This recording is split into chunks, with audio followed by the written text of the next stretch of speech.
Selamat siang Miss Sinta, perkenalkan nama saya Grace dan teman saya Cecil dari kelas 12 IPS 3. Pada hari ini kami akan menjelaskan mengenai rice transplanter atau yang kerap dikatakan alat mesin untuk membantu untuk menanam padi.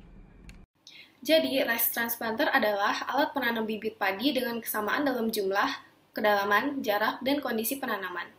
Mesin ini dirancang untuk digunakan di daerah yang berlumpur. Oleh karena itu, mesin ini dapat dikatakan cukup ringan dan juga memiliki alat pengapung. Lalu bagaimana sih cara menggunakan rice transplanter ini? Jadi mesin rice transplanter ini bekerja dengan cara mencacapkan bibit padi ke dalam tanah sawah menggunakan garpu penanam atau dapat dikatakan picker secara teratur sesuai gerak jalan roda mesin. Garpu penanam akan menanamkan pada setiap satu titik tanam dalam 4 baris. Mesin ini mulai direkayasa pada tahun 1966 di negara Korea. Penyebaran dan pengembangan rice transplanter secara besar-besaran ini telah dilakukan untuk Provinsi Jiangsu di Cina mulai pada tahun 2001.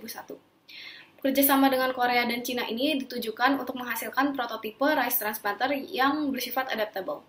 Dan pada tahun 2000 hingga 2002, Jepang dan Korea mengembangkan rice transplanter.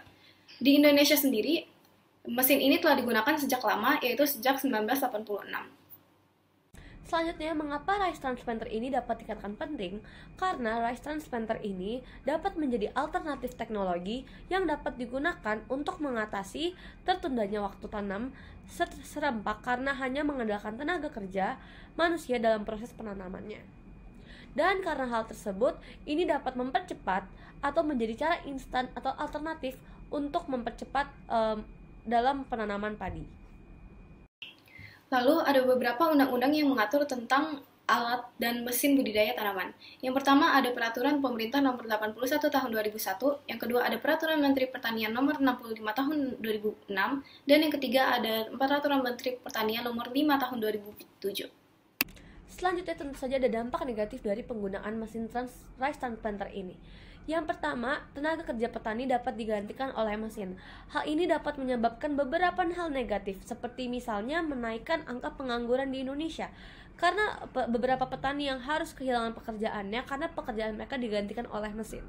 Dan karena hal tersebut, pertama mereka akan menjadi pengangguran ataupun akan mengurangi lowongan pekerjaan dalam bidang petani. Selanjutnya, membawa mesin ke sawah atau ke tempat lain diperlukan alat angkut. Karena mesin ini cukup berat, tentu saja ini membutuhkan alat angkut. Jadi memang sedikit ribet untuk membawa atau menggunakannya ke sawah.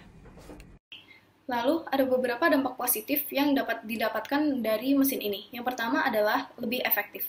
Lalu yang kedua dapat menghemat waktu, dan yang ketiga pola tanam teratur. Berikut ini adalah statistik berapa lama padi panen menggunakan mesin biasa dibandingkan dengan rice transplanter. Selanjutnya untuk refleksi, mengikuti perkembangan teknologi namun tetap harus bijak untuk memilih mana yang baik dan mana yang tidak baik. Walaupun iptek dapat membawa segudang manfaat, kita harus tetap menanamkan sifat selektif terhadap diri kita agar dampak buruk yang diakibatkan oleh iptek dapat diredam atau bahkan dihindari sepenuhnya. Di sini terdapat sumber-sumber referensi untuk kami mendapatkan informasi mengenai rice transplanter ini. Terima kasih Miss Shinta untuk mendengarkan presentasi saya dan teman saya Cecil.